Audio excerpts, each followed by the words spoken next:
Hello, welcome to my channel. My name is Jenny. I'm from JennyCardDesigns. Thanks so much for stopping by to spend some time with me here today. My YouTube channel contains content that is intended to share paper crafting, tutorials, and inspiration with all of you. I hope that you enjoy. This is the third and final video in the June 2020 card kit release. There'll be more videos and inspiration for the rest of the stamp sets that were in the June 2020 release. So, I saved the best for last. This is the Best Flowers. Now that's the actual name of the stamp set, the Best Flowers. That's not just me, in love with the stamp set, which I am, by the way.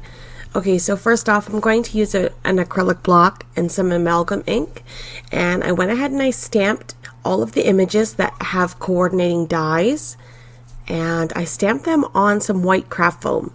And then I took some scissors and I cut them all out, and now I'm going to take all of the images and load them up into my MISTI on a piece of cardstock. And I'm going to stamp them all. I did this a bunch of times. I wanted to have a lot of flowers that I could color and try some different techniques with.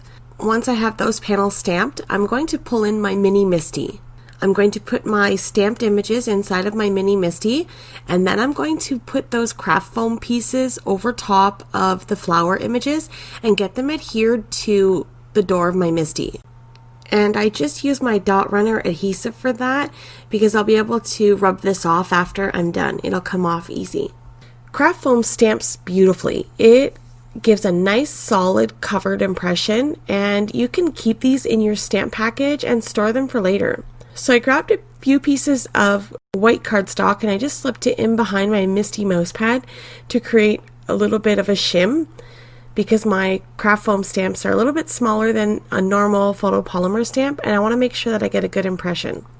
So I just used some tape and I taped that cardstock down into my MISTI, and I'm going to ink up the leaves. So I've got some Gina K Jelly Bean green ink here, and I ink up my pieces of craft foam and stamp them, and we get a beautiful impression. Now this isn't perfect. It doesn't stamp all the way to the edge in some parts, and there's some white spaces. I think that's kind of neat. It's very artistic looking, almost like a watercolor look. So I'm going to ink up my flowers now with the Blue Lagoon ink. So there's one little part here that my craft foam has a divot in it, so I just fixed that by using an ink blending brush and some of the ink that I stamped with and just went over that. Okay, now let's go to the background. I've got the stencil from the kit and some Gina K Designs Whisper ink, and I'm just going to put that over top of my piece of cardstock and just ink blend a very subtle light gray background. And then I'm going to take all of the coordinating dies and cut out the images that I have stamped. If you notice my flowers, there's a little bit of darker shading in the center of them. I'm just going to quickly show you what I did there. I have another stamped image. I'm just going to show you what I did. I took my ink and my ink blending brush and I just inked up the center. I wanted there to be a little bit of depth in that flower, and by inking up the center it creates more of like a shading effect, and so that's how I did that. Okay, so we're going to work on completing this card now. We'll put all the pieces together. So I took my inked up panel and I just kind of figured out my placement for my flowers and my leaves, and then I took a piece of press and seal. I just keep reusing this same piece of press and seal for multiple projects. So I just pick up all of the flowers with my press and seal, flip it over and peel off the background, and then I'm going to add some liquid glue to the back of these flowers and then line them back up over top of the panel and press them into place. My floral arrangement is perfectly placed just the way I want it. I'm going to cut my panel down so that it fits nicely on my 5x7 card, and I grabbed a piece of Blue Lagoon cardstock and I'm going to create a little matte panel in behind my stamped images. I like that the leaves sort of break out of the white space. I think that's really pretty. So I get that adhered, and then I'm going to be brave and I'm going to stamp my sentiment with an acrylic block. At this point, this is a crazy move, but luckily for me, it worked out. Both of my MISTIs were full of stuff from creating this card project, and I wanted to make some more cards like this, so I didn't want to take anything out of the MISTI. So I used my acrylic block, I stamped with VersaFine Onyx Black ink, and it turned out great. I've got some sequins here. They're just a mix of clear and silver sparkle sequins and I adhered those around my flowers. Here's a close-up look at the finished card project. I created this card twice. I used the lovely lavender and I shaded the center of those flowers with some wild lilac, and that's it for these cards. Okay, moving on to the next card project. I'm not sure what kind of flower this is, but it is absolutely beautiful. The only thing that I really know about gardening is how to grow weeds. So I love that I can stamp flowers and make them pretty, because in real life I am a failure at gardening. So I had taken this stamp and some cardstock, and while my husband was barbecuing, I was coloring these images. I saved this one to come back in color to show you my process. So basically I just take my lightest color and I saturate my entire floral image, and then I come in with the darker color and I just create my shading. I just go along the petals to create some depth. I don't know what I'm doing. I just take my markers and I color. I just try my best to follow the already drawn lines by the artist and try to shade it in and do my best. And then I come in with my medium tone color and try to blend in between the dark shading and the lightest color. And this is what happens. So I just have some fun with my coloring. I feel like this shouldn't be a stressful process. You should be having some fun and enjoying what you're doing. I'm going to take my flower and leaves and use the coordinating dies and cut it out. Nope, I'm going to come back in and shade. So I just shade the center just a little bit more. And now I'm going to take the coordinating dies. I also have a little bit of a mistake on my flower, so I use my Zero Copic blender pen and I just sort of go over top of that to push the alcohol ink back into the flower. And then I have this sort of scallop die that I'm going to cut out my large floral image with, and then I use the coordinating dies to cut out the other flowers and leaves.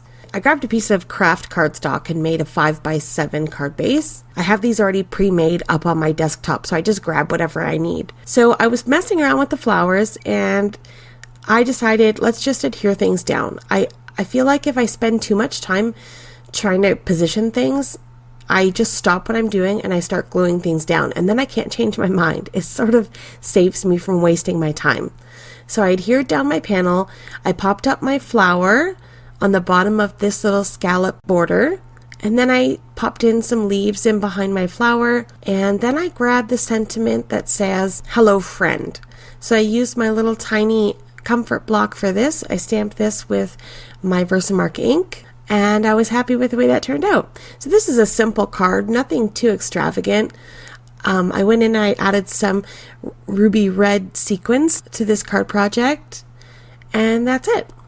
Here's a close-up look at the finished card. So this is just a simple design. I let the flowers be the star of the show for this card. Alright, let's move into the last and final project for this kit. So I've got the stencil and I'm going to spray it with some pixie spray. And I just use a little box for that to catch any of the mess. And I'll set that aside to dry for a minute. And then I've got a piece of black cardstock here, and I've already cut this down to a panel for my 5x7 card base. I'll use my anti-static powder bag, cover that generously, and I grab a coffee filter and some Gina K Fine Detail Gold embossing powder. So I'm going to use my Gina K Designs watermark ink. I let the stencil sit for about 5 minutes, and then I grab a scratch piece of paper and lay that stencil over top of my cardstock and then over top of my scratch piece of paper. I take my Gina K Designs watermark ink and I'm going to smush that into my stencil and make sure that I press down nice and good here, because I want to make sure that that ink pad sort of squishes down through the stencil onto the cardstock. And I think I got a good coverage here. Looks good. Okay, now I'm going to sprinkle the gold detail embossing powder over top of my cardstock and tap off any of the excess. And then I am going to heat set that until it's smooth and melted. And I just want to show you the Gina K Designs gold embossing powder. It looks really dark when you sprinkle it on, but once you heat it up, it becomes so pretty. So here is my completed panel, all heat set, smooth and melted. And I'm going to trim down that little excess black line off my panel. I think this is so striking. That gold embossing powder on a black background really jumps out at you. So then I grabbed a white card base, and I felt like it needed just a little something extra. I grabbed another piece of black cardstock and created a matte layer for this panel. I felt like it needed just a little bit of separation between the white and black, and I think it looks really nice. So I made a nice 1/4 inch border all the way around this panel, and then I felt like I needed to trim off that card base a little bit because the sizing wasn't quite right. So my card base is just a little less than 5 by 7, so it's 5 by like 6 3/4. I grabbed a scrap piece of cardstock, and I was just looking at the sentiments here, thinking what else I could do, but I really loved the best stamp so much that I'm going to use it again. So I loaded up my stamps onto my acrylic block, and I'm going to use my anti-static powder bag again, and I'll stamp with Versamark Onyx Black ink. I was going to use clear embossing powder, and then I saw this black sparkle embossing powder in my little box here, and I thought I'm going to use that one. I never used that, so I'm going to try that out, and I think that looks super pretty. It gives a nice iridescent sparkle. Even though the background is gold, I really felt like that sparkly sentiment, it probably would have matched better with silver, but whatever, I'm happy with it. I used my corner chomper here to create some detail in the sentiment, and I use my bone folder to help straighten out my cardstock a bit because it's a little warped from being heat set. And then I'm going to adhere this down to the center of my panel. I'm making this card nice and flat, no dimension here. I really like the way this looks. Okay, then I grabbed some sequins from my stash. These are just flat sequin with no hole in the center, and they just pick up the color. You can see the difference between the white background and the gold background. The sequin changes color. Alright, here's a close-up look at the finished card project. I really love that bold contrast between the white and black and gold. Really fun. Alright, so here is a recap of all of the cards that we made with this kit. I had a lot of fun. And thank you so much to Gina K Designs for having me as a guest. It's truly been a dream come true for me. I have plenty more inspiration coming your way. Keep an eye out for some new videos being posted with the other stamp sets that were released. Coming up on screen are some more videos that I think that you may enjoy. Have yourself a lovely day, and I will see you in the next one. Bye!